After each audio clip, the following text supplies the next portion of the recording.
Hey everyone, welcome to session 137 of the Behavioral Observations podcast. You know, I can't believe it's been over 2 years since Andy Bondy of PECS fame came to join me on the show. Boy, how time flies. Well, he's back today, and this episode was inspired by a Facebook post Andy made a few weeks ago talking about how manned repertoires go beyond simply requesting preferred items, hence the title of this episode.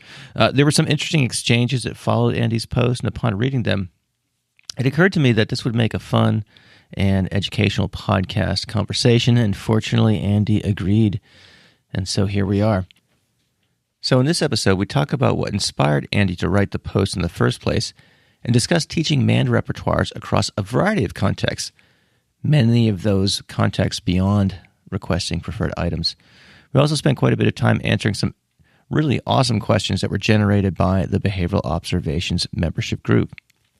Specifically, Andy gets asked about autoclitic frames, core versus fringe vocabulary, and why prompts, from Andy's perspective, are like knives. Yeah, I know that sounds a little weird. You'll have to listen to figure out what that means as he explains it, and that's kind of towards the end of the episode.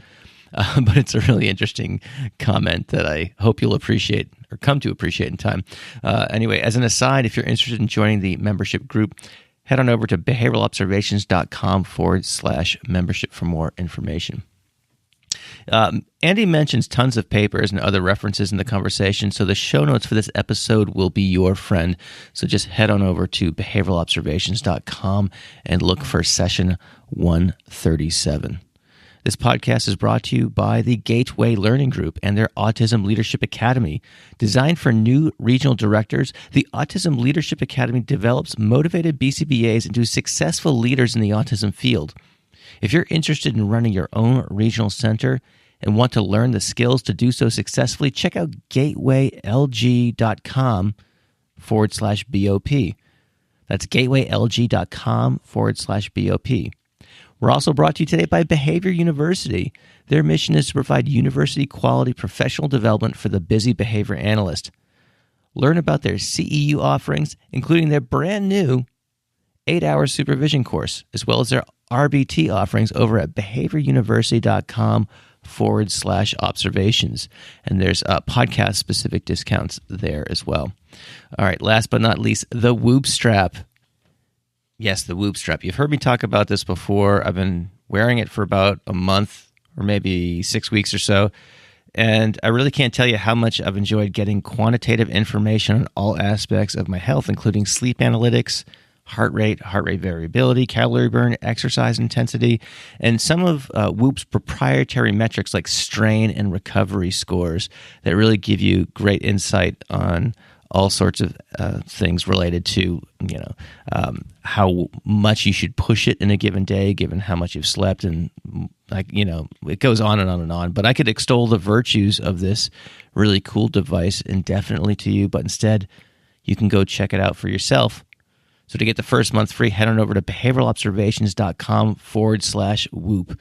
All right, I think that's it for opening remarks. So without any further delay, please enjoy this fun and informative episode with Dr. Andy Bondy.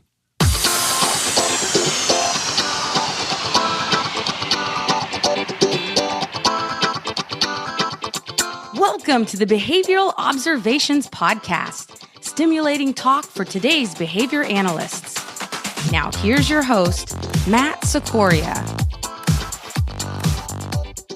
Andy Bondy, welcome back to the Behavioral Observations Podcast. Can you believe it's the last time we talked? I think it was May of 2018, and here we are about 2.5 years later. And boy, I suppose I should start with an apology for not having a follow-up with you sooner.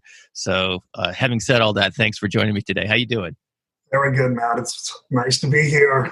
Crazier world than a couple of years ago. So, and an interesting day to boot. So yes, yeah. We're recording this on November 3rd, which has some minor significance here in the United States. We'd all. I think we all look back on 2018 fondly, perhaps, or 2019, or maybe any other year for that matter. But also cautiously optimistic about our future. But we could probably spend a lot of time talking about things not on the agenda, like what we're alluding to. But I want to keep us focused today. One of the things I know you and I have talked about coming, a return visit to the show, and one of the things that occasioned my reaching out to you as of late was a Facebook post that you put up about man training and things like that. And I'll give you the opportunity to explain that in a bit here. But it just yielded some really interesting conversation online. And I was like saying to myself, this is a perfect podcast episode. So I want to talk about that. But first, I want to give you an opportunity. Like I said, it's been 2.5 years since we last spoke. So I just more generally would like to know what's going on with you, what's new with PECS. So if you want to just kind of give us an update on, how Andy Bondy's been in the last couple of years and the world of PECS, that would be a fun place to start. Well, personally, Andy Bondy remains the luckiest man in the world, and he reflects on that every single day. So that hasn't changed, even as lots of other things have changed. Business world obviously changed. Our company, Pyramid Educational Consultants, we're in offices in 15 countries. So not only are we trying to adjust to what's going on in the United States, but we're trying to figure it out internationally as well. Obviously, put a big emphasis on remote training, and we were very pleased with the reaction of people to get to remote training. Trying to make it interactive.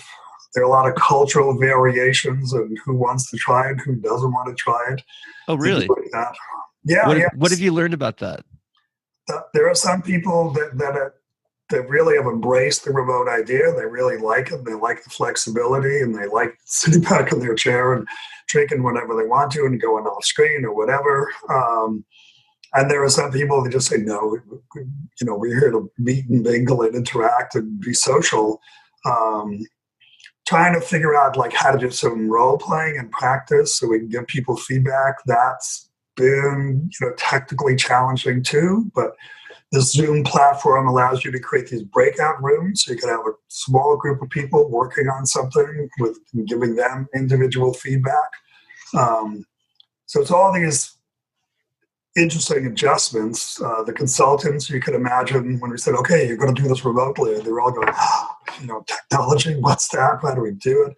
But everyone has really learned to enjoy it and embrace it. And I think everyone realizes, even as we go back to more and more live presentations, this is a model which really allows people to provide training at more remote locations, not having to have people show up at a hotel room or a school district single space. So I think actually that has forced us into a good change to achieve a better balance of training. Classroom consultation models also are interesting. Can you take your smartphone, tablet into the classroom and show us what's going on? Do I need to physically be in the room? And a couple of our consultants have even commented they tend to focus more on what the teacher wants them to see. So instead of getting distracted by the kids on the side, or what's she doing? What's he doing? It's like, no, your world is now what the teacher wants your world to be. Oh, wow. And so that was actually, some of the consultants actually found that sort of good, a little less distracted. Obviously, it just changes a lot of the interpersonal things that we do with each other. And so everybody longs to go back to a normal issue. How do we help parents at home? Fascinating discussions about how do you do phase one if there really isn't a second person around. Oh, that's exactly what I was thinking about when you were describing this. Yeah. Yeah. And it's like, because it happens so fast, we don't have a research answer on that. We can, my advice has been sort of in the normal world, if I need to wait a week or two to get the right, sort of person power to get physical prompter and communicative partner, I'm going to do that. Because to me, the risks associated with getting prompt dependency on one person who's trying to do everything that's really high, and I don't want to wait. But now, like, is it a week or two? Is it a month? Is it 2 months? And this kid has no communication skills. Now that risk, assessment shifts a bit. And so now we have to say, if you really have to do it, and there are some situations where somebody, team might decide there's no one around, he really needs a communication system. Then what we're advising is, pick one prompt and get rid of it as quickly as you can. Like every single child, do something to get rid of whatever prompt you're using to get that kid to pick up, reach, and release the picture. Mm-hmm. That's our advice. Do we have data on it at this point? The answer is no. So, do you have any anecdotal observations you feel comfortable sharing? I know sometimes you might need to be, you might want to wait for some accumulation of observations, perhaps. But are you able to speculate a little bit in terms of how that might work, or how that has worked when you've had to resort to that? A fun presentation just last night by somebody in Canada who did a little work trying to work on training two parents. It wasn't to get PECS started, it was to maintain PECS. And she had very good success with kind of combining behavioral skill training and general case management as well, and got the parents to really improve their skills. But it was at phase 3. Actually, it's discrimination. So it's still iffy about phase 1. I think if the parents and whatever remote team tries to do some practice online, to really get the parents' ability to remove prompts quickly, that's what I would emphasize when I see them be able to do it, like in a role play situation with me, because we don't want to practice on the kids. That's what I'm afraid of, trying things out on the kid. Oh, no, forget that. No, I didn't mean that. That was a mistake.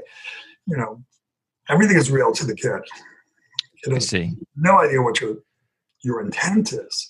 So we're still trying to talk to parents through who else is around. Is there a sibling around to play the communicative partner? Like to just tell a little child, hold your hand out, don't say anything. Kids actually find that easy. They go, okay. You tell that somebody in the field for 20 years, and they go, you want candy? Give me the picture. Give me the picture. Come on, give me the picture. I mean, not talking for that adult is torture. Yeah, for sure. So for little kids, there is some nice evidence of, using PECS with peers. So we think if you can get another kid involved, grandma, whoever around, we know they can be taught to be communicative partners. So. Hey everyone, I want to tell you about our sponsor for this episode, Gateway Learning Group and their Autism Leadership Academy. The Academy is an exclusive masterclass in leadership that develops motivated BCBAs into successful leaders at Gateway, as well as in the autism field more generally. When you join Gateway Learning Group as a regional director, you'll immerse yourself in the Autism Leadership Academy. The Academy is an intensive management training program, and in this program, senior regional directors and executives at Gateway will share their expertise in leadership, business operations, marketing, and recruitment. And upon graduation from the Academy, Gateway regional directors will launch ABA therapy services in their own regions. That's right. With weekly mentorship from a senior regional director, new regional directors will hire staff, open offices, and launch direct therapy services in their home region. In collaboration with local school districts and healthcare providers, they'll fill the need for ABA services in the local community to support individuals with autism and their families. So if you're a BCBA with a passion for learning and a desire to lead, we encourage you to apply to the Autism Leadership Academy at gatewaylg.com/BOP. Again, that's the Autism Leadership Academy at gatewaylg.com/BOP. Very cool. Very cool. I was having a conversation with someone else who owns a consultancy that does a lot of international work, and obviously their work is on hold, at least, or the physical travel part of it. Yeah. And it just, one of the things that's cool is that I think let's fast forward, hopefully, and not too the distant future, that where travel becomes more normalized or whatever, that we can retain some of these more efficient practices that we've had to resort to in the pandemic. And one of the things I've seen in schools, I don't know what your experience has been, but in my experience, schools have been very reluctant to do things just like video conferencing and things like that. Now they're forced to, and so now they have. Now every school pretty much has that skill set and that availability, and so you're not asking them to do something way outside their comfort zone. If you're saying, hey, let's hop on a Google Meet, if you're not able to travel, 45 minutes, an hour, or 2 hours to a particular location. So, hopefully when things shake out, I guess is what I'm saying, we can kind of retain this mix of, optimal interactive practices. Yeah. Well, there's an important lesson, I think, that everybody's going to have to remember as they go back to school, whether it's the hybrid model or full-time. Essentially remembering this may happen again. Maybe not for these kids, but maybe in 2 years, 5 years. All kids at this point should be taught while in school, where there was good teaching practice, to be under the control of screen technology. That is, teachers should be actively switching control from direct instruction to, media-based instruction, even while they could bypass it, but they're in a much better position to teach that transition. It's a stimulus control issue. If I can give you an instruction, I'm in the room with you, can I get you to follow the same instruction on the device? Now, I'm sitting next to you, that I'm across the room, that I'm out of the room. And all that has to happen now when the kids are back in school, so that if we switch back to the remote model, they'll be under the control already. Right now, the issue is, how do I train mom to teach the kid to pay attention to an instruction? So it's pretty complicated.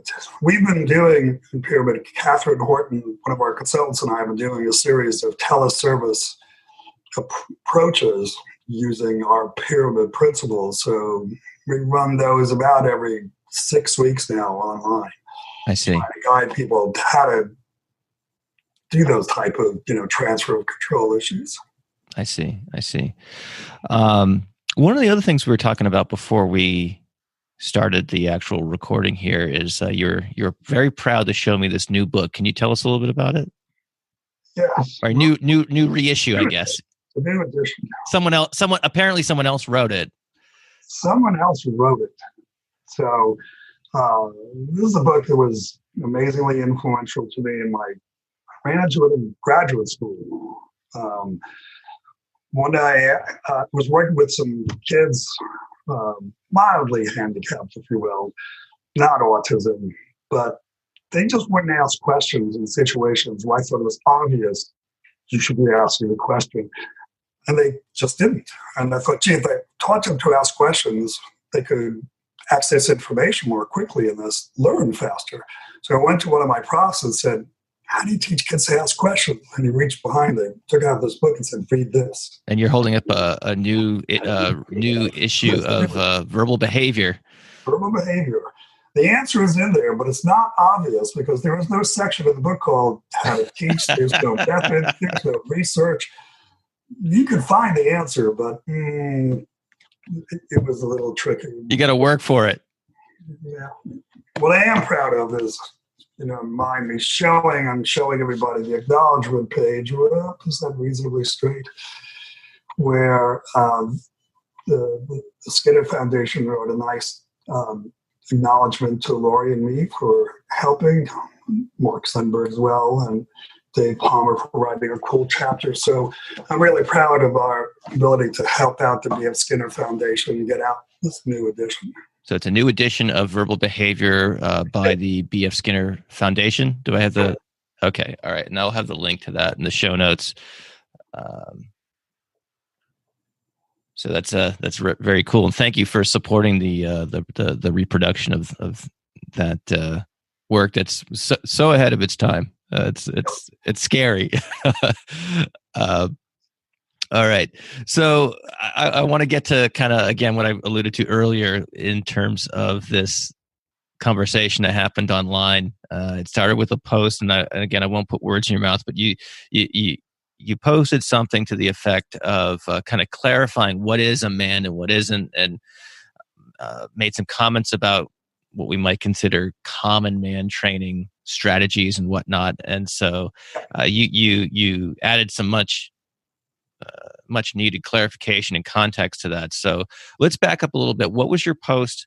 You don't have to quote it verbatim, but tell me the gist of it. And I would also be, and I would just kind of want to just give you the floor to kind of rant on this for a little bit.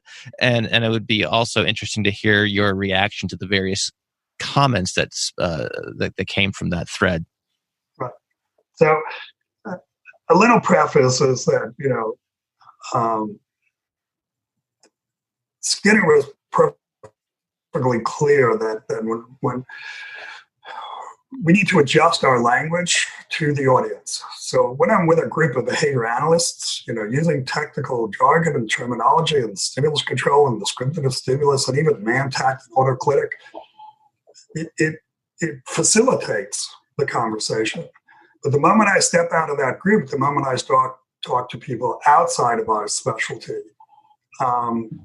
he did not advise using that technical jargon because, again, all you're going to do is distance yourself from them. You're not facilitating information flow, if you will. You're holding yourself apart, and that really doesn't help. So I had noticed in various trips to various schools and programs internationally that there was a time when people would kind of go, "Oh, we're going to do man training," and they would call it man training. And to me, it's like, who am I saying this to? Because again, do I assume everybody knows the word man? Does man better than request and ask and lots of other synonyms for it? I kind of think, again, it's holding us apart a little bit, saying, "Oh, I'm doing something really different and special, so I'm going to call it man training." But then when you actually look in, what I find is that it's various repetitions of "I want." It's also, in many places, not the pure man, not a kid banding under just variations of motivational operations, but people saying, "What do you want? What do you want? What do you want?" And then proudly saying, "Oh, look, we did 500 man trials today." And I'm going, "No, you didn't. You did, intraverbal bands." That's right, yeah. It was under dual control. And if I actually ran 500 trials of that, I'm pretty sure I would undermine the shift to the spontaneous man, the pure man, if you will. Because you've been asking me 500 times today, when you're just standing there, I'm sorry, I'm just waiting for you to do what you've done. Right. So even the clarity of, that issue of, is it really man training? Or, because if you walk around saying we're going to do intraverbal man training, well, again, why is that helpful? Why is that phrase actually helpful and informative? And then when I listen to what it is they're actually doing, it's all variations of the request. I want cookie, I want ball, I want, all these things or activities or events. And Skinner created the word man, not because he didn't know the word request, but because the word request didn't cut it. Skinner, part of the difficulty, if you will, reading verbal behavior is that he makes up words. You can't find them in the dictionary. They may be appearing now for more people using them, but he made them up, intentionally made them up. And in my way of thinking, the reason he made it up is that other words in the field, take the word reinforcement. As behavior analysts, we're supposed to learn it's a consequence that increases the rate, blah, blah, blah, blah, blah. We have a technical definition of the word. What's the difficulty? We used that word long before we learned it in terms of its behavioral specificity. So that history interferes with how we end up using it. That's why we say, "Oh, I reinforced math for standing up." No, you didn't, because if you reinforce math, you'd get more maths. You reinforce standing up. So right. It's your history that interferes with making that statement, not your awareness of the contingency.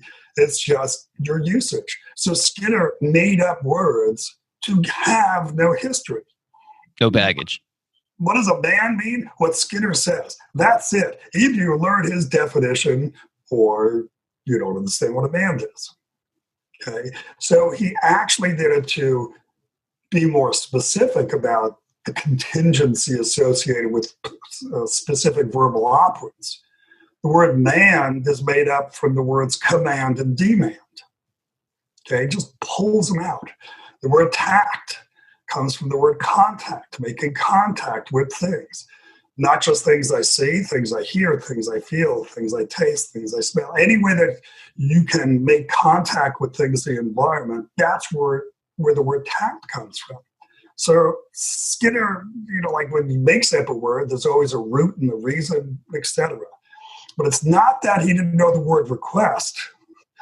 And, said, I'll just call these requests. Right. The other things are comments. Or see or answer a comment. Yeah, I get that. Yeah, I mean, those are sloppy and loose. And if I'm talking to people that don't know the training, yes, we will initially talk about requests versus comments. But then we'll refine it over time to get them to see that the tact is much more or different than a comment. If I go, hi, Matt, saying Matt is a tact. It's weird to say that's a comment. That's not how we think of comments. But if I understand what a tact is, I understand why, yes, this configuration of this particular person is Matt. Mm-hmm. So in time, we do want to teach people why these words can be important and helpful in the analysis. Over 30 years ago in the Delaware program, kids with autism, we did teach all the staff, teachers, speech pathologists, and obviously the behavior analysts to use verbal operants when creating their language lessons, because it does lead to good decisions about what can I do. So lumping it all together, as in we're doing man training, and then focusing just on the request, really goes both away from, I think, Skinner's intent to the word man, but also the breadth of the things that control the man. In one of the diagrams, Skinner has some diagrams in the man and tact section. It's kind of like a temporal flow chart between the speaker and the listener. And I think one of his first examples was bread, please. And he puts the word please in to kind of point out that please softens the demand characteristics of that phrase. So if you go to somebody and just say, give me bread, or I want bread, there's a threat implied, essentially. And if you don't, right, there will be consequences. But Skinner notes in that very first example that please essentially is softening that interaction, kind of like, there's no threat here, but I would really appreciate it if you gave me bread. So Skinner is quite aware that there's a difference between the request, I want bread, versus the demand, give me bread, versus bread, please. And he's pointing these things out early on in that discussion. So there are man's, if you will, that involve items. I want cookie, I want bread, I want juice, sure. But there are issues related to just sort of general approach, come here, over here, psst. Those are all man's, look at that. That's a man. And I don't see people working on this. I see them saying they're doing man training, and yet it's this narrow focus on I want with scores of things that the kid might request. Right. Fill in the blank of your tangible reinforcer. I mean, as you get older, not that I'm going to teach this one to a kid, speak now or forever hold your peace. That's a man. I wouldn't be teaching that to a 2-year-old. So you've got to pick and choose who you're going to do.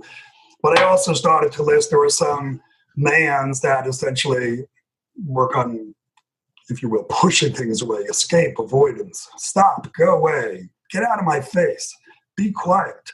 All kids need to use those. How do we teach them? how do we teach them to do it in a manner that's polite? And again, the man is not limited to the things the kids were saying. They could use pictures, they could use gestures. And I mean gestures, not just sign language. Yes, you can use sign language, but gestures are distinct from sign language. So like a thumbs up or holding your hand out to stop, some thumbs up for assent, holding your hand out to stop. Yeah. So you come here with So, walk away if you know it's good for you.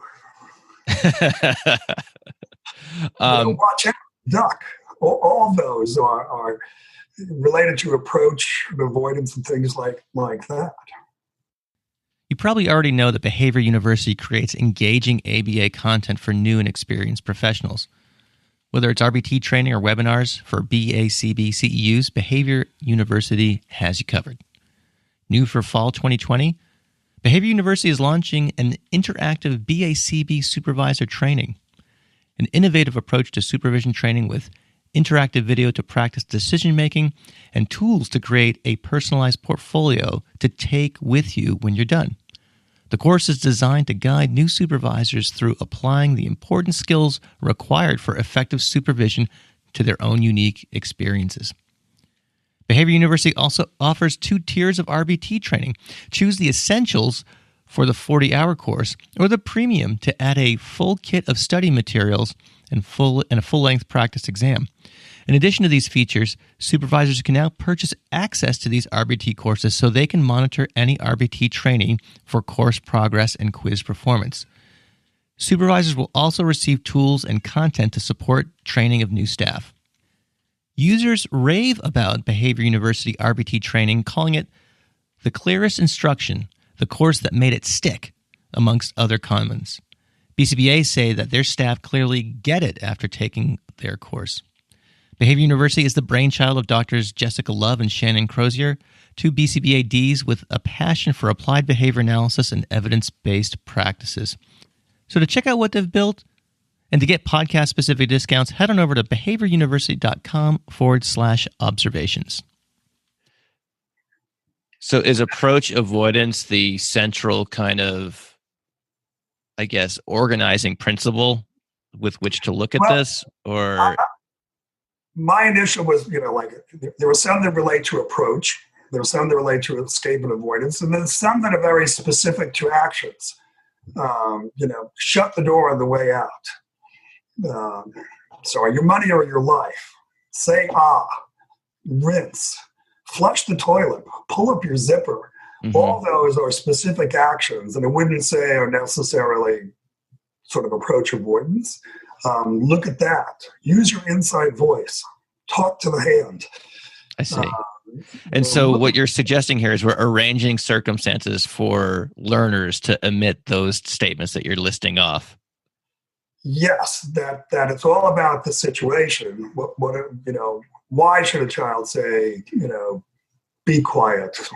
Can the kid get away with shut up? But there's no doubt that there's countless situations where there's either too much noise, too much talking. I'm sorry, there are times when I'm working with my own consultants and you have 6 people talking at the same time and we're trying to work on a word of a sentence. I ring a bell and they all know, just be quiet for 30 seconds so Andy can think through the sentence in his head. That's the way I'm just going to give it a pause. And so we functionally need those things, and so do the kids. There are times when, So I'm thinking through the implications of this, and let's say the behavior analyst listening to this is in the mode where many of their learners are doing, we could use air quotes, man training in the context in which you originally, the context that inspired the post. In other words, I want X, I want Y, I want Z. Do you see those skills as being built in a hierarchical fashion? In other words, for kids who are very compromised communication abilities, is it something where you have to teach the I want X, I want Y, I want Z before you can get to look out obviously there's some language vocabulary learning that needs to happen, I think, before getting to perhaps more nuanced and complicated forms of manning that you're describing here. So, if someone's looking at, I guess, what educators might call a scope or sequence or something like that, or developmental trajectory of how language develops, how would you advise the behavior analyst listening to this right now if they're saying, yeah, that sounds awesome, but I'm still at the I want X, I want Y, I want Z stage of... I'm pretty confident. My reading of child development, and that was kind of the focus of my graduate work, child development, clinical psychology, behavior analysis, and looking at the child development literature and awareness of some of the language issues, and then reading Skinner, I'm pretty confident that typical kids manned for things that are in the immediate environment. I don't think the first manned out of a typical kid's mouth is for something that's out of sight. So I do not think the pure manned is the first type of manned. It's a manned tact. Okay, it's something I interact with. Maybe I can't reach it. Maybe whatever, I can't get it directly. That's when the manned is useful. I can get my mom, my dad to interact in the world on my behalf. Okay, so for us, when we do PECS training in phase 1, it is for things that the teacher can control access to. So essentially, you're teaching the child, instead of you getting this thing directly, do something to the teacher. In PECS, it's give them a picture. With sign, it's perform the sign. With speech, it's say the word. So the modality isn't the issue. It's what am I doing to get that thing? I think it then shifts, but which one actually starts to come next? Is it man for things out of sight, or is it man for actions as opposed to an item? We could have an interesting discussion, focused on pre-Mac. Is it the cookie or eating the cookie that's the reinforcer? So you can have a lot of fun there. So is it dancing or music that a kid likes? And again, you have to watch what kids are doing. For some kids, it really is the dancing that's really the fun part of listening to music. So what it's saying there is like, what is the more important aspect? Some kids just turn on the music. Kid sits there. He's really content. Other kids turn on the music and I got to move. That's what's interesting about music for me. So I think initial mands have to involve things, physical things, in their presentation.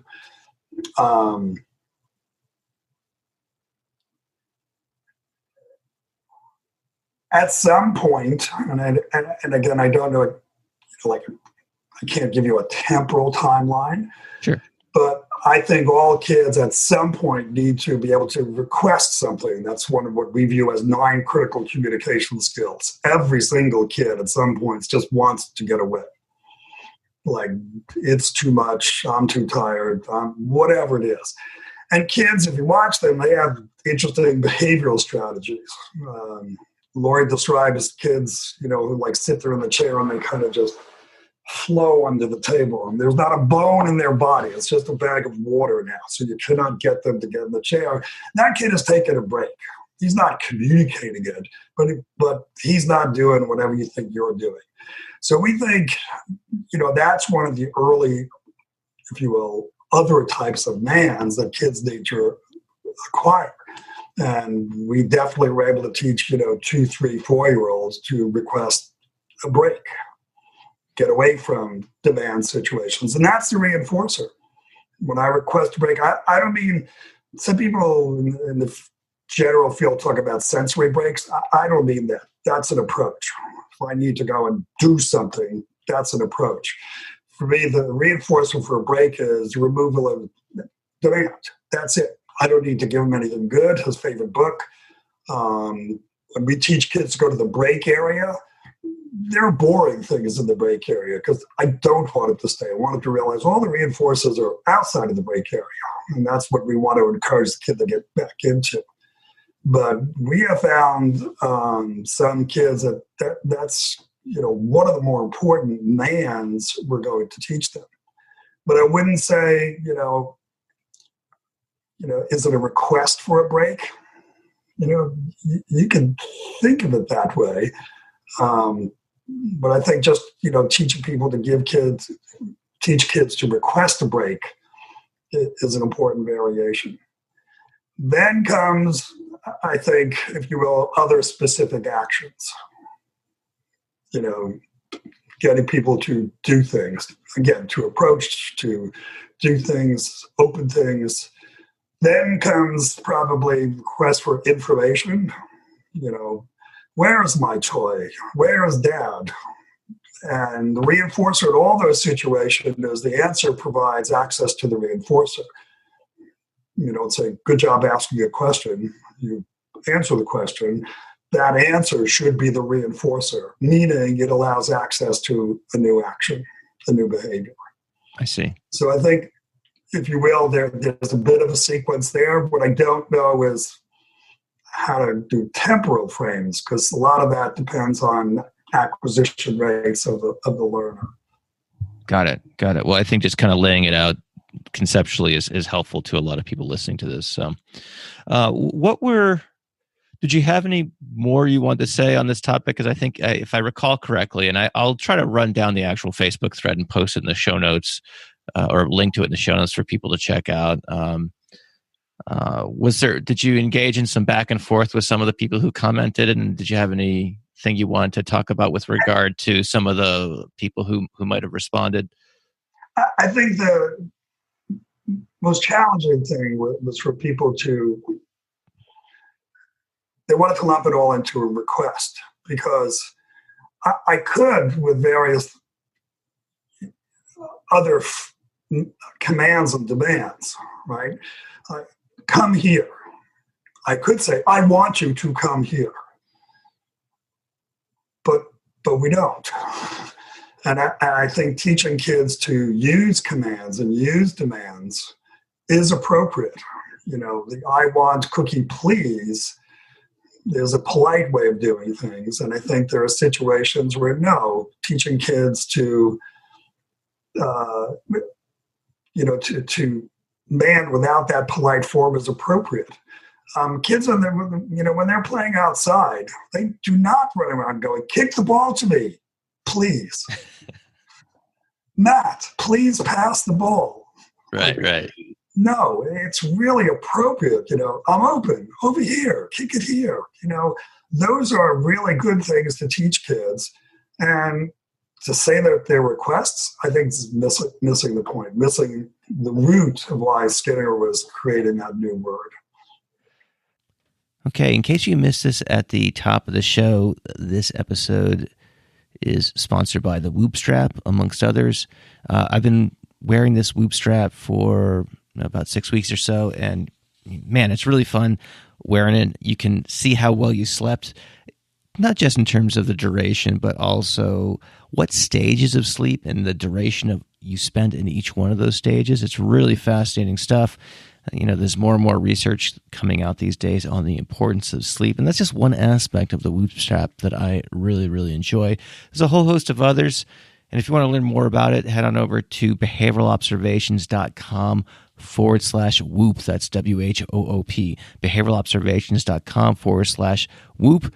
And if you sign up from that link, you will get the first month free. So I hope you go check it out. All right, let's get back to this conversation with Andy. Cool. I love the layers of nuance. So, it's one of those things that's hard to get into on social media. And so, again, it's great to have you here to just kind of expand on that and add some of these details to that conversation that happened on that thread on Facebook. So, all right, very good. I've got a lot of questions from members of the Behavioral Observations membership group. Sure. And I actually, believe it or not, I have tons of listener questions left over that we never got to from our conversation. I actually saved them in a Google Doc, and I looked at them real quick before we got started. But I've got a couple here. I want to start with Emily's question, because I know it's something that you wanted. It was something that you want to get into also. So, Emily, thanks for being prescient here. So it's. All right. So it's a little, the question is kind of multifaceted here. So just bear with me as I go through it. So, all right. So she writes, I'm a big fan of PECS and Andy. So I thought I'd ask about something I am uncomfortable with in the PECS process, introducing I want as a carrier phrase before establishing mans or tags at the generative 2 to 3 term level by combining words. I don't target autoclitics like I want before more specific ones like attribute plus object, subject plus verb, and so forth, a la Eric Larson's language matrix. I am sure that there's a specific reason Frost and Bondy have for introducing carrier phrases, and I get why I want would come first before commenting, etc., but I do rarely see this taught properly. So often learners are taught to use I want when it doesn't yet have any meaning for them as speakers, and unless they have really good teachers, often stay at this stage indefinitely. Or because they use mans most frequently, do not move to phase 6 and remain stuck at the I want plus single object request levels, whereas they could learn to use a lot of autoclitics that would better help the listener mediate reinforcement. What does Andy think about introducing attributes or having learners combine mastered words before the I want phrase? So I know that's a super detailed question. Emily, thank you so much. Before you just launch an answer, it might help some of the listeners who are maybe on the or just on the ascending part of the verbal behavior learning curve here to kind of unpack what she's talking about. Sure. So one of the more interesting words that Skinner made up is the operant autoclitic, and it's a combination of two terms. Auto doesn't mean car in this case, it means self. And clitic comes from the Greek root word for leaning. So autoclitic... I'm sorry, for what? Leaning? Leaning. Okay. So autoclitic means leaning on a self. And then the first time you encounter this, your brain just goes off. It's like, I can lean on the wall, I can lean on my friend, but how do I lean on myself? I mean, it's just very, very awkward to understand. So Skinner says these are words that essentially are acquired and depend upon other words. They inform the listener about the speaker or the conditions under which the speaker is speaking. So let me give you a quickie example. I can go, I want a drink. That's a man. I want a big drink. Big is about the drink. I want 2 big drinks. 2 is about the drinks. I want 2 big ginger ale drinks. Ginger ale is about the drinks. All those things are modifying information, if you will, about the drink. They're all control about the drink. But what about when the speaker says, I really want to drink? What is really controlled by? It's not by the drink. There is no really drink. Mm. So really is referring to the motivational conditions of the speaker. And what changes, not the nature of the specific outcome. If I say I want a drink versus I really want a drink, I get the same drink. Right? If I say I want a big drink versus a little drink, there are 2 different drinks out there. The outcome changes. But so why would somebody say I really want a drink? Because it's going to get me the same drink. Because if the speaker, quote, understands the urgency of the message, I'll get it to you a little quicker, which is a pretty subtle change. Okay, so typical speakers acquire autoclitics to provide information to the listener about the speaker. Skinner's other phrase is the conditions under which I'm speaking. If I go, I hear the rain versus I see the rain, nothing about the rain is being qualified. I'm telling you about me with regard to the rain. Okay, so Skinner knows this is going to be a tough issue. Why do I say that? Because you got to get about 320 pages into the book to get to it. So it's not coming at you early. You got to get that far into the book before you start this conversation. So it is not an easy topic. It doesn't, you will read it and reread it and reread it and have lots of conversations. But it's words that depend upon other words. Lori and I started making observations long ago. Just for the audience, if anybody's working with kids with autism, and I ask this question around the world. Tell me when you've successfully taught a kid with autism, spectrum disorder, to use the word really appropriately. I have not seen a single hand go up. I've asked some really good behavior analysts. Because most people say, well, he then starts using it in everything. I really want a cookie. I really want to go outside. He sticks it in everything. Well, that's no longer an autoclitic controlled by the motivational variable. So that's not it. So people realize, wait a minute, this is really hard to teach. Are there some kids with ASD who do use the word appropriately? And then I want to go, yeah, I know a couple. How did he learn it since we didn't formally teach it? Probably from interacting with his peers. That's where my money goes. Sure. Okay. So challenging people to think about how would you teach that really throws them for loops. Even really good, experienced behavior analysts, because we are used to manipulating conditions out there. So people will start off with things like, oh, I really want cake versus I want cookie. Well, that's two different outcomes. The world is changing. That's not what's going on with acquired really. The same reinforcer gets to you slightly quicker. So trying to get people to think of how to create those conditions where you're modifying motivation, not modifying the physical world, is a big challenge. People start to realize how to do it, and I don't have time to elaborate on that. But the key is, if I say I really want water versus I want water, I get the same amount of water. Don't give the kid a big cup of water when he says I really want water versus I want water. Gets the same amount of water. If I gave the kid more and more water, that motivation for water should decrease. So eventually I should slide from I really want water down to I want water, all the way down to I don't want water. Don't is an autoclitic, not about the water, about the speaker. So when people see that's what you're manipulating, then they can shift how they create those lessons.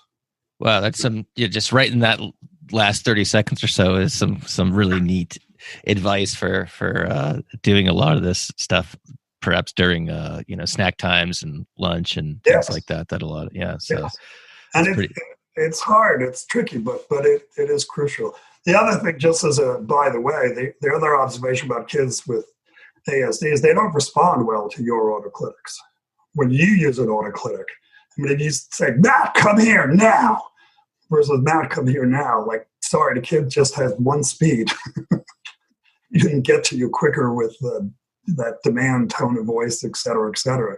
So they have trouble using vocal and non-vocal autoclitics, and Skinner is very clear. There are particular words that serve the autoclitic function. There's tone of voice that serves the autoclitic function. There's punctuation in writing that serves an autoclitic function. How close, things that we would call body language, all those are variations of autoclitics. So kids with ASD have a lot of trouble acquiring them and responding to them. Okay? I see. So another big aspect of autoclitics, to me, quite frankly, less interesting, but that's me, or essentially every grammatical modification, adding ing, a ball versus the ball, all those fun things. Somebody asked later on about core vocabulary. A lot of core vocabulary words are autoclitics, not acquired initially without linkage to another word. Nobody walks into a room and goes, the. And if a kid walked into the room and simply looked at you and said more, you wouldn't know what to do either. So Skinner's really has very explicit examples that these things are not acquired independent of, if you will, linkage to other words. Okay, so grammar, syntax, all those things, there are lots of autoclitic functions. And again, I'm interested in them, but like that's at a fairly sophisticated level. How do I teach kids the ing or the plural sound? All those things are interesting, but you're way down the road relative to me and a functional communicator. If that's your lesson, great. I'm really happy for you. You'll figure it out. It's some of these other autoclitics, really, and gestures and body language and all that. That to me is a lot more important. So there is this lot of discussion about where does I want fit in all of this. I recently saw a talk on the autoclitic, trying to get people to see how the autoclitic analysis is different and perhaps more informative than traditional psycholinguistic analysis of grammar and syntax. And rightly point out, as Emily is also suggesting, that typical speakers don't acquire a lot of the autoclitic phrases, I see, I want, until they have 200, 300, 400 words. That's true. Okay? The entire vocal verbal phrase. Okay. However, I'm going to ask everybody to think about typically developing kids who are at what we would loosely call the one-word phase of language development. They're saying single words. They don't have sentence structure whatsoever.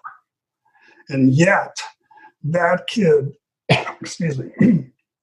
can say doggy in a manner that I understand he's just pointing to the doggy sitting on the carpet versus doggy, I want my doggy toy to hold.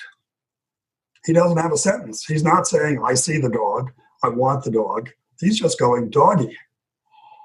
I think every one of your listeners will understand that it's tone of voice, intonation. Kids are modifying how they say the word to change its function. So guess what? That's exactly what's going to call them autoclitic. So the autoclitics that some people are pointing out associated with the grammatical structure of I want is not what we're trying to teach early on in PECS. The issue is, and we wrote about this from the very first time we wrote about what we're doing in phase 4 when we're teaching kids that combination, it's an autoclitic frame. We understand I want has no meaning. It can't have any meaning yet because there's no contrast. I want versus I see is not going to happen till you get down the road and start switching functions between mans and tacts. So in the beginning, we're building a frame to lay that foundation for later on. When a child using PECS gives you a single picture, early on, it's pretty clear it's the band. But eventually, it should be part of the tact. So how is the kid going to let you know that? Well, our point is typically kids are doing that right off the bat. If you look at the psycholinguistic research on which came first, if you will, the man to the tact, they might say the proto-declarative versus the proto-imperative.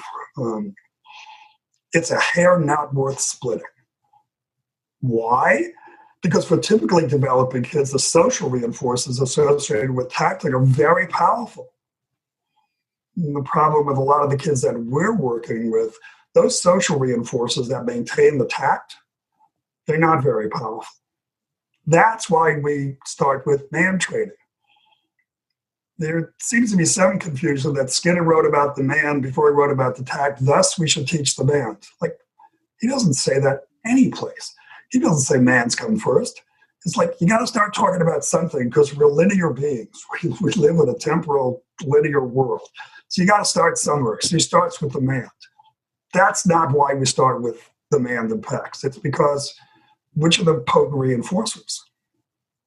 So then I need to anticipate, I want this kid to use the picture of the ball.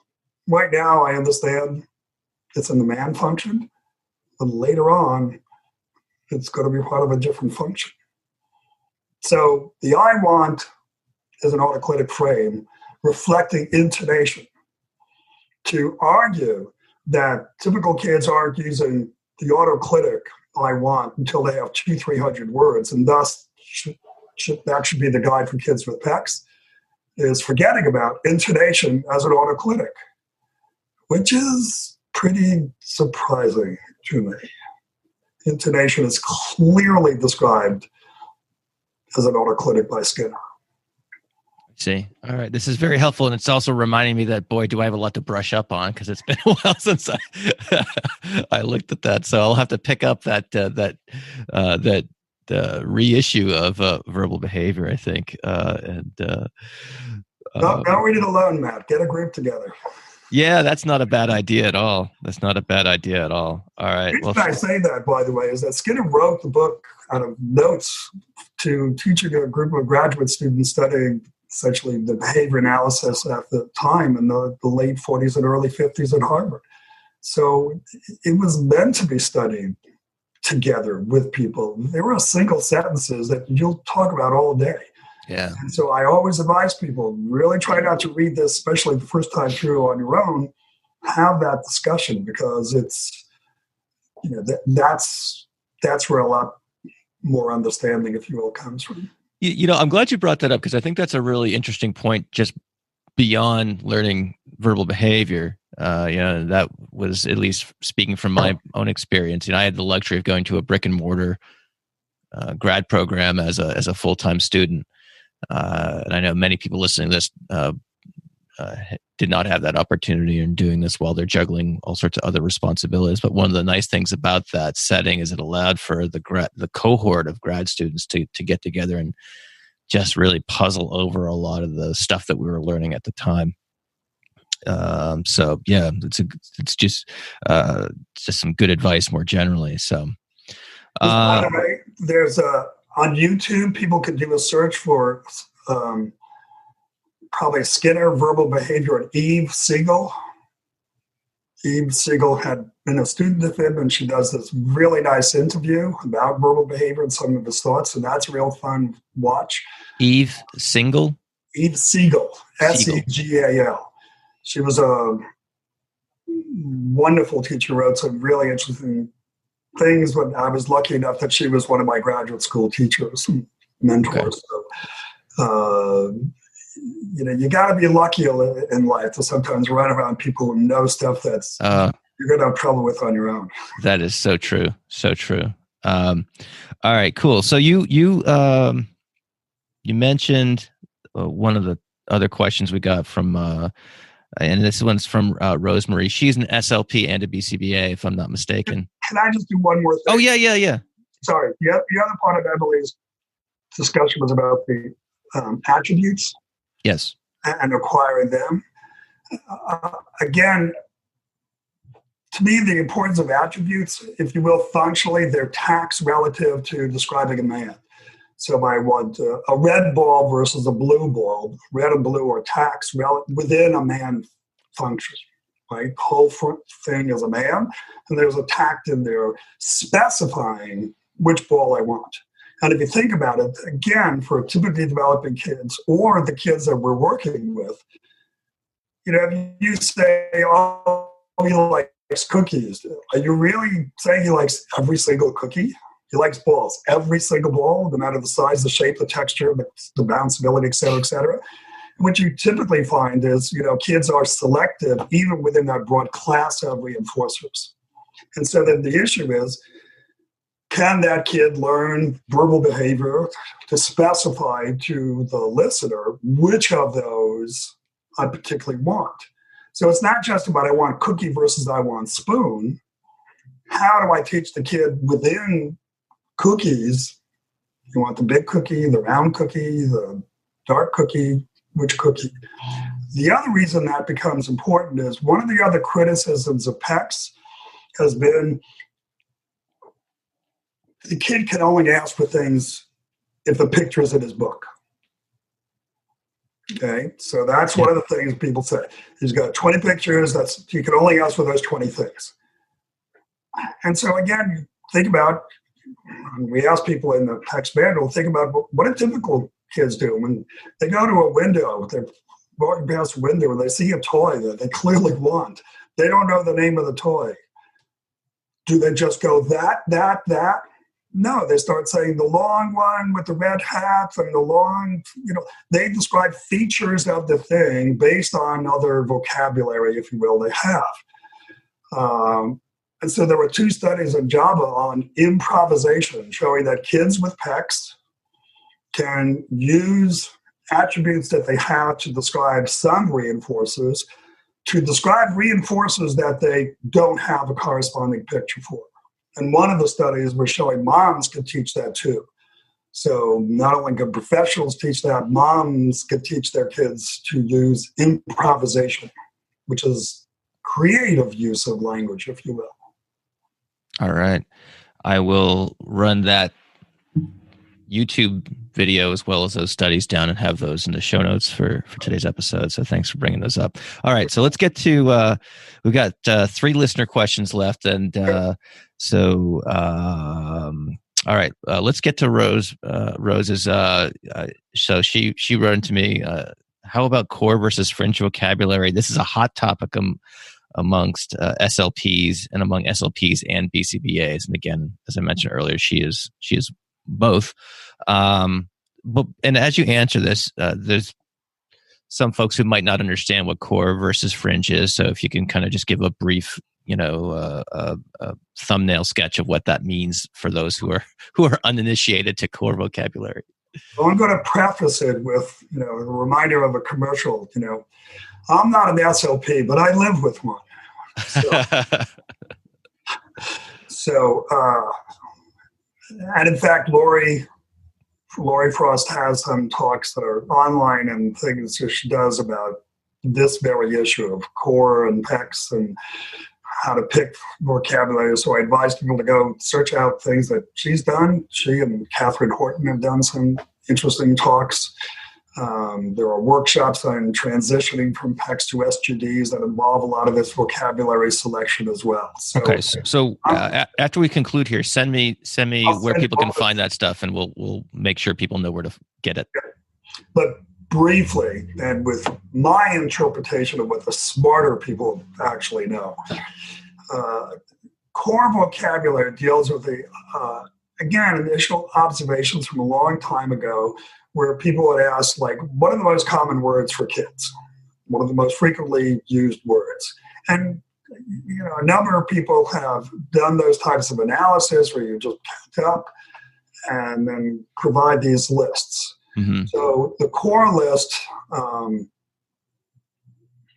I've sometimes seen it a list of 50, sometimes a list of 100, but it's maybe shorter. Maybe it's 25 versus 50. Maybe that's. I've seen them on laminated boards too. This is this kid's core board. Yes, and I remember someone showing me to them. I'm like, what is this all about? They take this list. These are the most frequently used words by kids at this age, and thus our special kids should have access to all the words that typical kids use.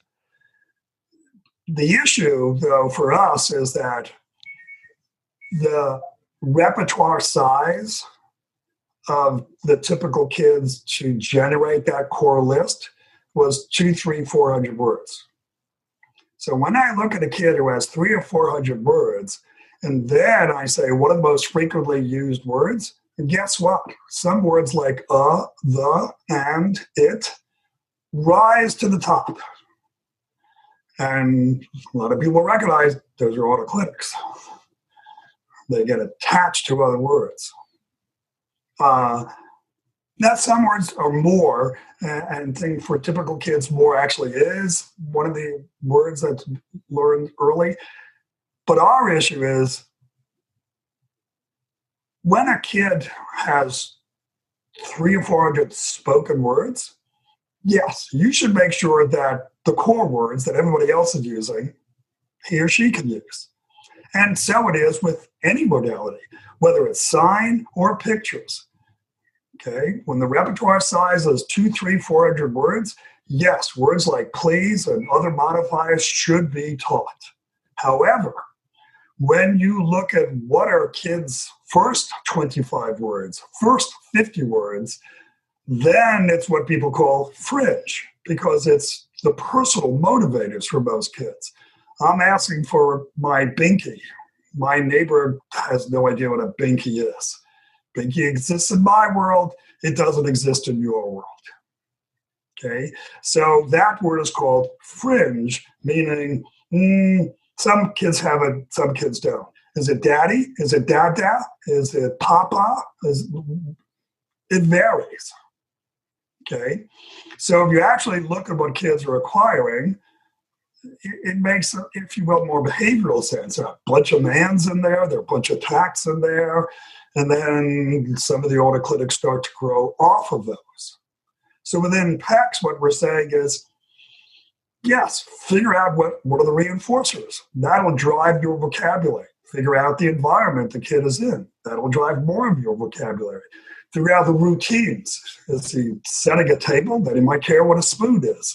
Like if he needs a spoon to eat his pudding, a spoon might be important. If you're in Japan, maybe chopsticks are more important than here. So you've got to look at the environment, the culture, and all those issues. As the repertoire grows, you should become aware of what's on that core list. So for us, we will get to core essentially when typical kids acquire core.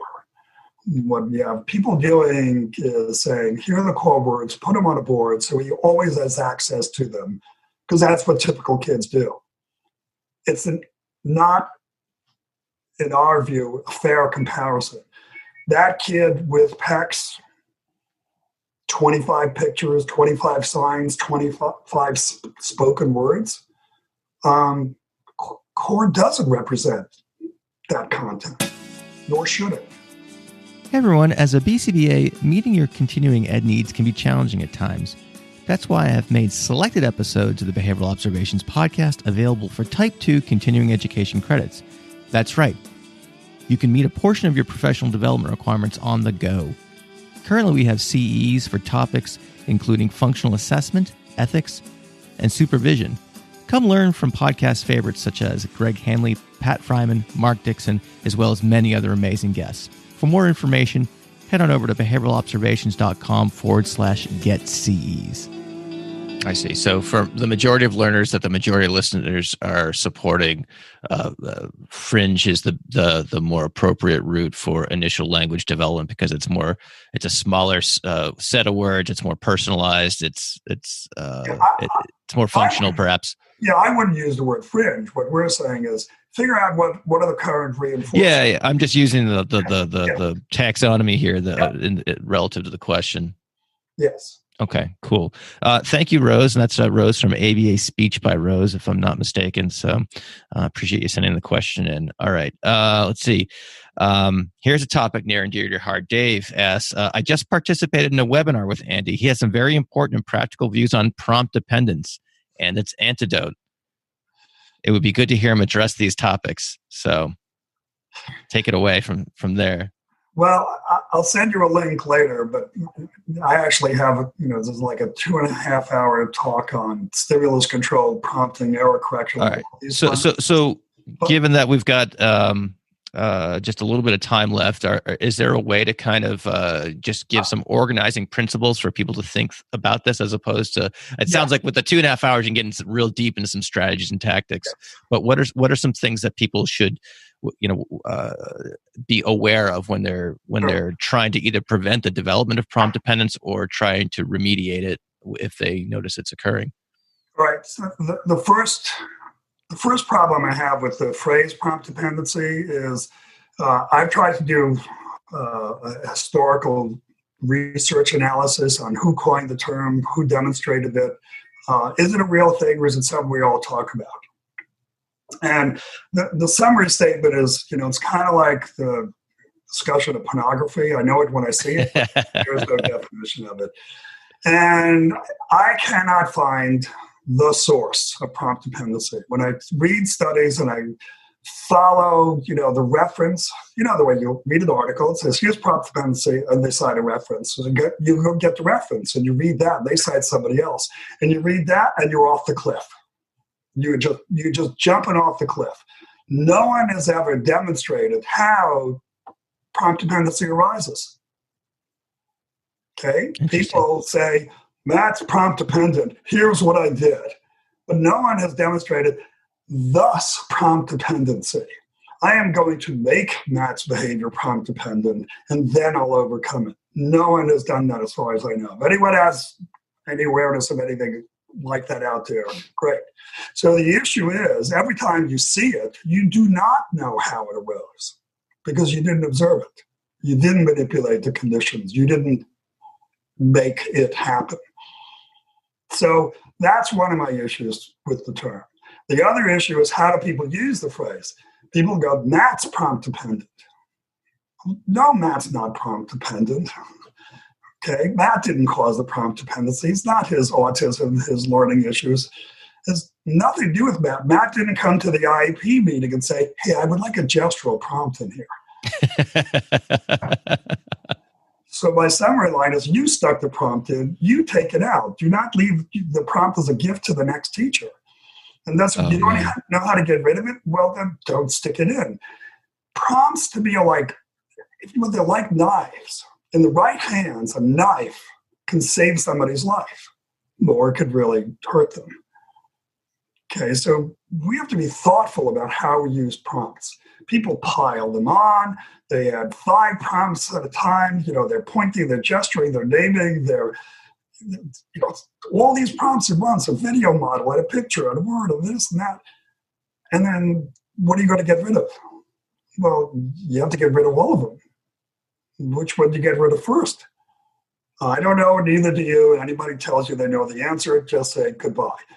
There is no research showing that one type of prompt is universally more difficult to get rid of than another. Okay, and I challenge anybody in the audience to find me that study. On an individual basis, sure. Okay, but on a universal basis, it is not true that verbal prompts are easier or harder to get rid of than physical prompts. You could use time delay on both, you could use fading on both, and the research shows boom. So prompt dependency is from bad teaching, period. People throwing in prompts, probably throwing in way too many prompts, not having a clue how to get rid of them, and then we look at the learner and blame the learner. And what I want everybody to do is, you see prompt dependency? It's from bad teaching, period. Mm-hmm. And right. So that's my little bit about prompts. All right, cool. We'll have to not let another 2.5 years go by for you to kind of elaborate on that, because that's definitely a topic that would be super helpful for listeners. So we got just a couple minutes left. I got so many questions, and just not only this time around, but also in our first go around about PECS versus sign versus SGDs and things like that. And I think all these questions are kind of encapsulated by Aubrey's. And she writes, I would love to hear Andy discuss the research regarding choosing the most appropriate communication modality to teach, such as determining if PECS versus signs would be more appropriate for a particular learner. So again, I know this is something that you do trainings on, spend hours upon hours talking about. But in our last 10 or 15 minutes or so, what are there some organizing principles that people can attend to when they're trying to answer this question for themselves, or any other kind of advice more broadly? There are a couple of interesting issues related to this modality issue. Let me start, if you will, really broadly. A lot of people are trying to compare across modalities.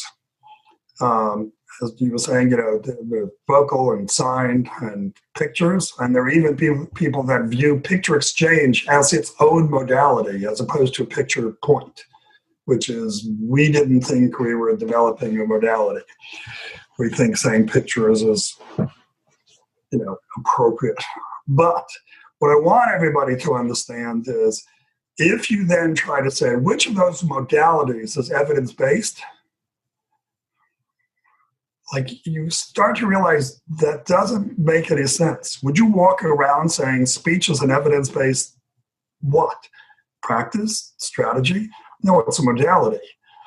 Sign is a modality. picture use as a modality. What's evidence-based are protocols, strategies, intervention packages, if you will, whether it's a single aspect of a teaching protocol or the entire package. That's what's evidence-based. So when people want to talk about sign language, is it evidence-based or not, it's a very different kind of question than, can I teach a kid to sign? Okay. When we started to develop PECS, the question wasn't, can I teach them PECS? Because there wasn't a protocol. It was like, can I teach a kid to use a picture demand under the appropriate conditions? Can I teach these other specific skills? That's how the PECS protocol developed, was attempting to teach very specific skills and what were the teaching strategies necessary to teach that skill. A lot of people, whether it's Picture Point or SGD, are using the PECS protocol to teach the particular skills. Start with broad verbal behavior, then work on distance and persistence, then work on discrimination. There is no single protocol for teaching sign language. Okay, nor is there a specific protocol for teaching speech. So there are many ways you could teach pictures, but if you say you're talking about PECS, you're talking about a protocol.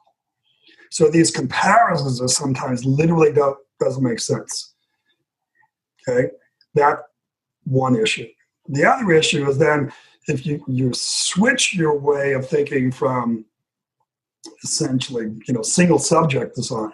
There are scores of single subject publications about PECS, from Marjorie Charlotte Christie's first publication in 2002 in Java on. Okay, but there are also people who have used PECS within randomized control trials, which in our field is pretty rare. Yeah. Okay, so Laura Schreibman and Aubin Stamer published something either 2012 or 2014, I'm blocking right now, looking at PECS versus PRT, pivotal response training, which obviously they had a lot to do with the development of. The key difference is that PRT focused on, I'm going to teach the kid to speak. And they had a multi-year, multi-site, multi-million-dollar grant to take a look at that question. And there were 39 kids in the study. 2.5 years was the average age, all identified with autism, all having 10 or fewer spoken words to start. That's a pretty tough group. Yeah. Okay. Randomly assigned, 19 kids got PECS training, the other 20 got PRT, and the training was equivalent, 15 hours a week of laboratory-based and home-based instruction. Parents were taught to do it. We knew the fidelity of the PECS protocol was very good. We got in there and trained. We observed along the way. Fidelity was very, very high. Okay? Because they were really sure what the outcome was going to be, and Laura admits this is not me interpreting it. They were just sure they were going to blow PECS out of the water with what you could do with PRT. There was no control group. So that's one of, if you will, the design limitations of pure randomized control. There was a PECS group, there was a PRT group. I see. It wasn't a control group. Okay, so what happened? The kids on PECS spoke just as many words 6 months later as the kids in PRT. 19 kids. Remember, all these kids used less than 10 spoken words starting the study. 6 months later, the kids in the PECS group averaged 80, 85 words. 3 months later, 120 spoken words. Okay, so that is one of the biggest demonstrations of an AAC strategy, an augmentative alternative strategy with a large group of kids, 19 kids, producing a large impact on both the use of pictures and speech. And the kids in the PRT group, not statistically different. So when people want to tell me about sign, my first question is, great, show me the study where a large group of kids learned a large number of signs in a short period of time and gone on to develop speech in that short period of time. I can't find it. All right. Okay, and the older approaches to sign clearly were not related to an analysis of verbal behavior. There are a lot of people that talk about a verbal behavior approach that say sign is important to use and effective. And yet I don't see the demonstration of a large number of kids learning a robust repertoire in a reasonably short period of time. So does that mean I shouldn't teach math sign? How do I start figuring out individually? Well, one of the things that we know is if you're going to require speech or sign rapidly, you need an imitative repertoire. That's been shown over and over and over and over and over again. Kids who don't have good imitative repertoires have trouble with both of those modalities. It's not impossible, but it's clearly limiting. You don't need that imitative repertoire in PECS. In PECS, I don't need matching the sample to precede picture use. We can develop matching the sample of receptive use of pictures after kids starting to exchange the pictures. To me, when people try to say, well, you need to do matching the sample before you start with PECS, why should the kid even look at the picture? Who cares there's a picture in front of me? When I do phase one, the kid cares that there's a picture in front of him. Now, can I teach him to care which picture's in front of him? Sure, because pictures are important. When you start with matching the sample, one of the issues is like, look at the picture. Right. That's where you see really dumb things like, moving kids' heads. Whenever I see somebody moving a kid's head to look at a picture, I would say, so listen, if you could stick toothpicks on the kid's eyeballs and really control the eyeball orientation, wouldn't that even be better? Oh, yeah. Then they stare at me like I'm weird. And so if I'm hearing you correctly, the pictures would be established as stimuli that are reinforcing through the phase one of the PECS protocol. Yeah, there's a reason to look at them, and now differentiating them and putting them into other relationships, I think, becomes a lot easier. All right, very cool. Very practical advice to end on, Andy. This has been yet another fun conversation. So thanks for joining me again. I'll be sure. I know I've said this a couple of times already, but this will be a show where the show notes are particularly helpful. So I'll be trying to run down a lot of those references. So, but in the meantime, Andy, what is the best website for people to learn more about PECS and what you guys do? Is it what? Tell me what it is now. If you go to PECS.com, you'll get to all the countries around the world and languages, so people can do that. In the United States, it's PECSUSA.com. Okay. So that'll take them. And if they get to that site, there's also, under research, there's a listing of, I think we're up to 192 publications about PECS published around the world. So abstracts, and when we can have online links, they're all provided. All right, Andy. Well, thanks again for joining me. I'll talk to you a little down the road. All right. Thank you, Matt. Thank you for listening to the Behavioral Observations podcast with Matt Sikoria. You can find Matt's notes on this episode at www.behavioralobservations.com. We also invite you to stay connected with us on Facebook at facebook.com/behavioral observations and on Twitter at Behavior Podcast.